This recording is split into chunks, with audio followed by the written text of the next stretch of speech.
मला वाटतंय मंडपामध्ये बसल्यानंतर तुझी सून काम करती का,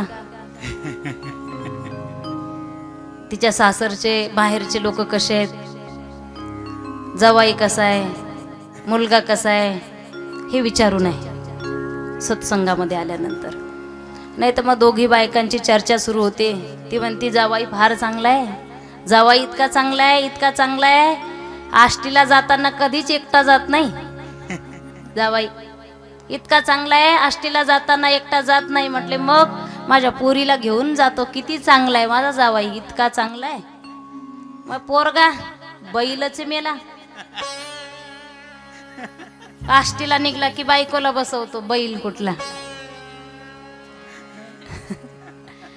जावाई चांगला आहे का, पोरीला घेऊन जातो. पोरगा चांगला नाही कारण सुनाला घेऊन जातो ना.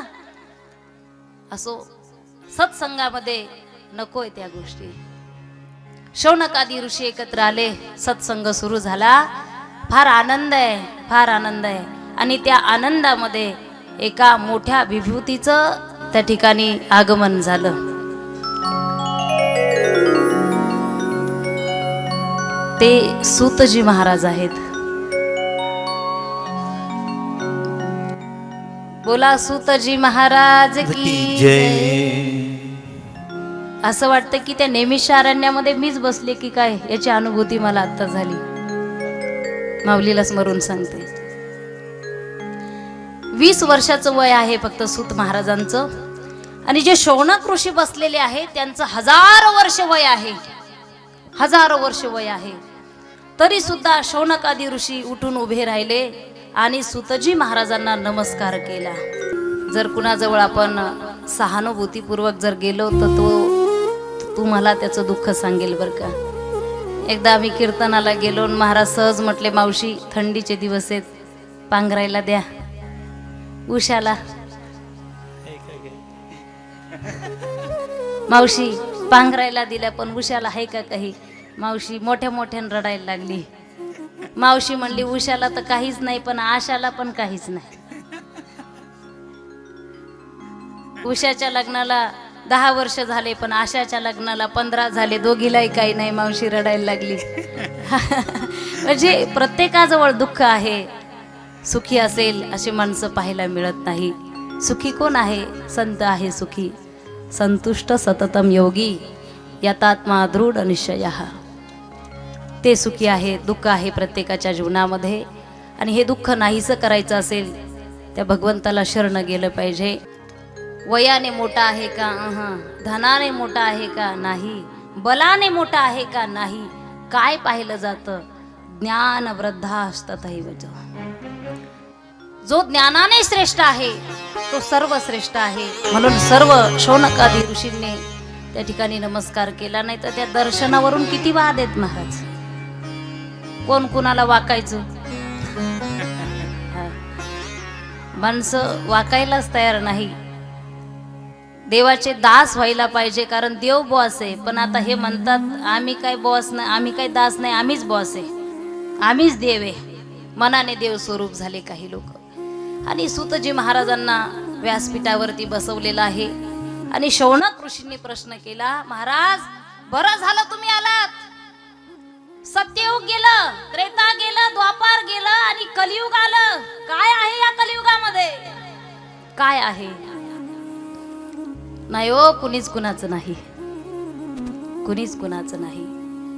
विश्वास एकमेकावरती राहिला नाही. भावाभावामध्ये भांडणं चालू आहे. हुंडा न देऊन सुद्धा कोर्टामधून पोटगी मागितली जाते. असत्याने भरलेलं हे जग आहे महाराज. सत्याला त्रास आहे हो. ज्याचा काहीच गुन्हा झाला नाही त्याला शिक्षा भोगावी लागते. काय चाललंय या कलियुगामध्ये. स्वतःला स्टंट करण्यासाठी, स्वतःचं नाव मोठं करण्यासाठी एखाद्या गरीबाला मातीत घालण्याचं काम या कलियुगामध्ये चाललंय महाराज. अशांतता पसरलेली आहे, जीव शांत नाही. अरे ज्याला 50 एकर जमीन आहे तो सुद्धा म्हणत नाही पुरे. ज्याला 100 एकर जमीन आहे तोही पुरे म्हणत नाही. तो म्हणतो आणखी येऊ द्या. एवढी जमीन असून सुद्धा सकाळीच उठतो, पाट पाटण बांध कोरायला जातो. असं हे कलियुग झालेलं आहे महाराज. सुतजी महाराज तुम्ही आलात, कृपा झाली आमच्यावरती. तुम्ही आलात तर मला सांगा, संसाराकांसाठी, या संसारिकांसाठी, यांच्या दुःखाची निवृत्ती होण्यासाठी असं एखादं साधन आम्हाला सांगा, जेणेकरून हा संसारिक जीव सुद्धा सुखी होईल, यांना सुद्धा समाधान मिळेल. सूतजी महाराजांना आनंद झाला. सूतजी महाराज तो गदगद हो गए. आनंद झाला, कारण संत भेटल्यानंतर, महात्मे भेटल्यानंतर त्यांना विचारू नये मला पोरग कधी होईल आणि त्याचं लग्न कधी होईल, त्याला लेकरू कधी होईल. ते भेटल्याच्या नंतर त्यांना जगाच्या कल्याणाच्या गोष्टी विचारल्या पाहिजे. देव कधी भेटेल हे विचारलं पाहिजे. ज्ञानोबाराय विचारायचे त्या कावळ्याला. ज्ञानोबाराय सांगायचे, सांग कावळ्या, अरे तू माझ्या घरामध्ये आलात, दारामध्ये, अंगणामध्ये आलात, तू आला तर लोक म्हणतात शकून घेऊन आला. सांग माझा देव कधी भेटेल मला. संत महात्मे भेटल्यानंतर संसाराचं कसं होईल हे विचारू नका, परमार्थाचं कसं होईल हे विचारा. मी सांगू तुम्हाला एक शब्द, तुमच्या डायरीमध्ये नोट करून ठेवा. तुम्ही परमार्थ सांभाळा, देव तुमचा संसार सांभाळतो. तुम्हाला संसार सांभाळण्याची काही गरज नाही. आणि तेव्हा सुतजी महाराज सांगू लागले, श्रीकृष्णाय वयम नुमः. ज्या कृष्णाचं आपण भजन करतो, ग्रंथ नव्हे हा श्रीकृष्ण. श्रीमद भागवत कथेचं जर आपण श्रवण केलं तर सगळ्या दुःखाची निवृत्ती होते. आम्ही माझ्या वडिलांकडून केलं होतं, नारदांनी त्यांच्या वडिलांकडून केलं होतं, व्यासांकडून केलं होतं. कारण नारद एकदा काय झालं, नारद एकदा फिरत फिरत या पृथ्वी तलावरती आले आणि आल्याच्या नंतर नारद सुद्धा एकदा दुःखी झाले. शौनकादी ऋषी म्हणतात, कृष्ण प्राप्ती करम शाश्वत साधनम तद्वाधुनाहा. कृष्ण प्राप्तीचं साधन आम्हाला सांगा. सुतजी सांगायला लागले. नारद सुद्धा एकदा दुःखी झाले. दुःखी तुम्ही आम्ही होतो असं नाही, नारद दुःखी झाले. कधी दुःखी झाले? नारद फिरले अगोदर, प्रयाग तीर्थावरती गेले, काशीला गेले, हरिद्वारला गेले आणि असे फिरत फिरत फिरत नारद वृंदावन मध्ये गेले. वृंदावन असं धाम आहे ना महाराज, जसं वारीला गेल्याच्या नंतर एखाद्याचा धक्का लागलो तरी आपण माऊलीच म्हणतो, बरोबर ना? आणि तसा जर धक्का इकडं गावाकडं लागला, मग प्रत्येकाला वाटतं मी आता 40 वर्षाचा झालो, वय वाढलं नाही, कमी झालं. वाढलं का वय तुमचं? मायनस झालं ना. एखादा वाढदिवस करत असेल पण तो मायनस दिवस आहे. एका अजगराने जसं बेंडकीला गिळलं, अर्धी बेंडकी बाहेर, बेंडकीच्या तोंडामध्ये सुद्धा एक किडूक होतं. त्यालाही वाटलं मी जिवंत आहे, बेंडकीला वाटलं मी जिवंत आहे. पण कुठपर्यंत बेंडकी जिवंत आहे? कुठपर्यंत जिवंत आहे? जोपर्यंत अजगर तोंड बंद करत नाही, जोपर्यंत काळ आपल्याला ओढून घेत नाही. काळाची उडी पडेल बा जेव्हा जेव्हा जेव्हा काळ येईल. मग तुम्हाला काय फोन करून येणार आहे का, मी येतोय, कपाटातल्या नव्या नव्या साड्या काढून ठेवा? असं होणार आहे का? नाही. तो अचानक येणार आहे. कधी येईल सांगता येत नाही, कधी जावं लागेल सांगता येत नाही. 2 दिवस कोणते आहेत? एक लग्नाचा आहे,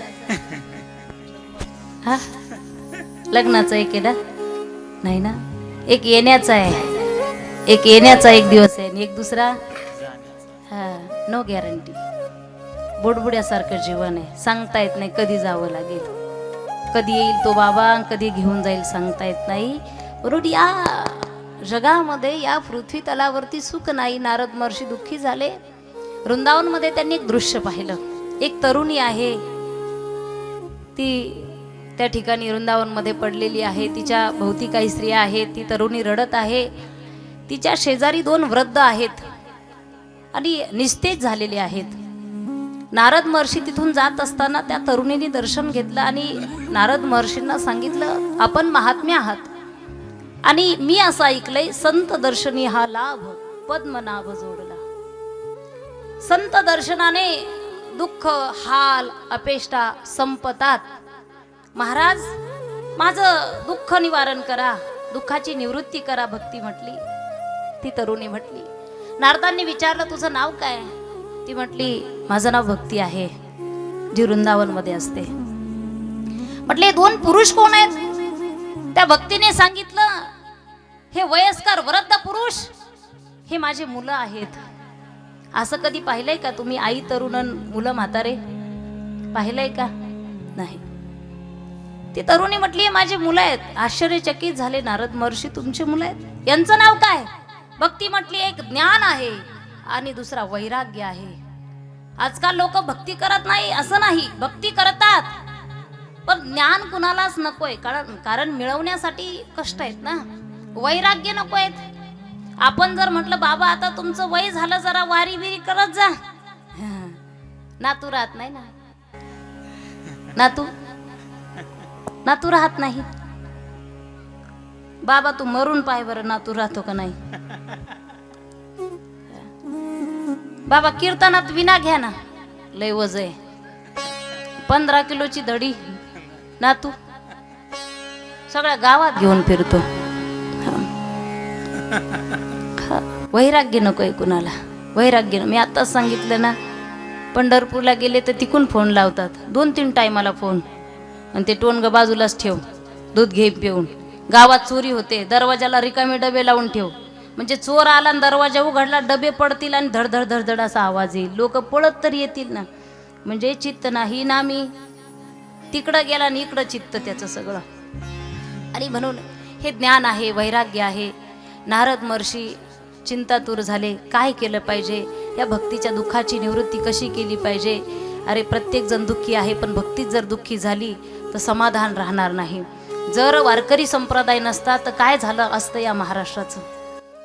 अध्यात्म नसतं तर काय झालं असतं आपलं. विचार करा, राक्षसी प्रवृत्तीचे माणसं जन्माला आले असते. नाही का माणसं महाराज आहेत ना, कदर नाही. चुरडा करून जातात दुसऱ्याचा. का म्हटले? आम्ही दिसलो पाहिजे. एखाद्याच्या छातीवर उभा राहायला सुद्धा माणसं मागं पुढं पाहत नाही, कारण आम्ही दिसलो पाहिजे.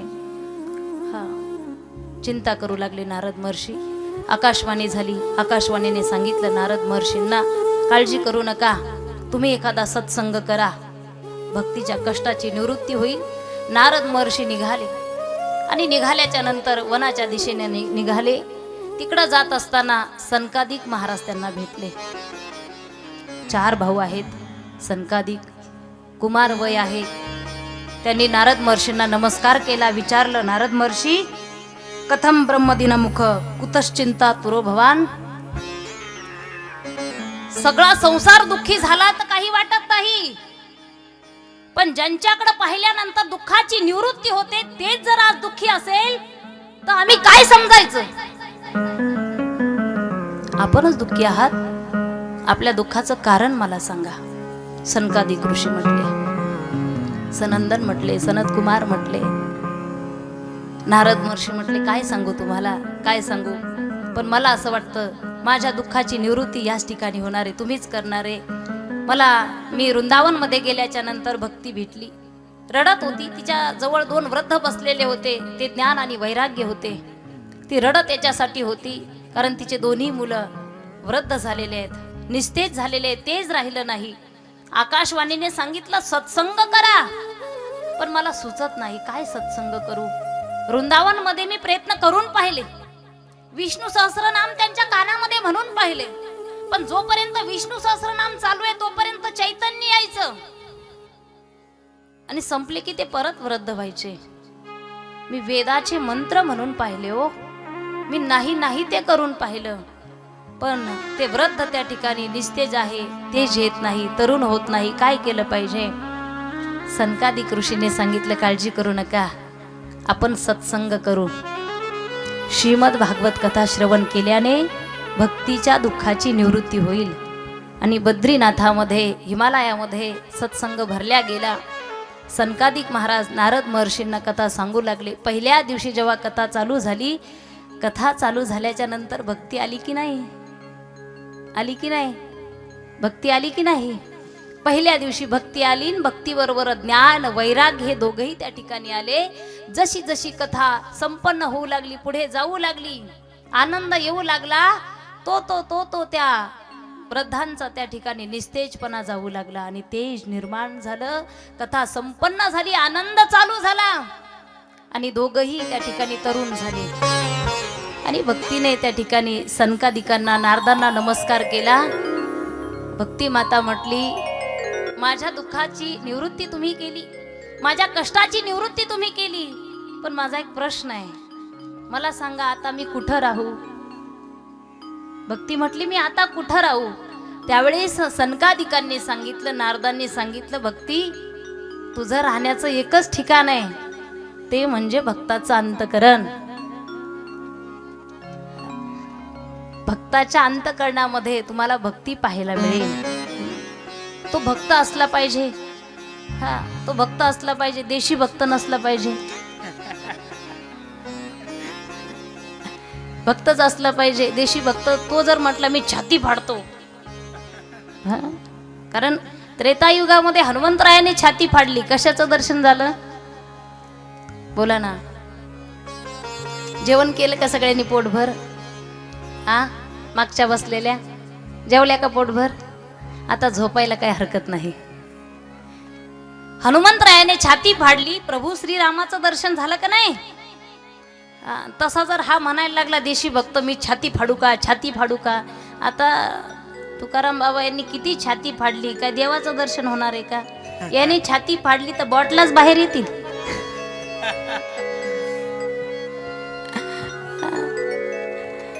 अरे भक्ती भक्ताच्या हृदयामध्ये विराजमान झाली.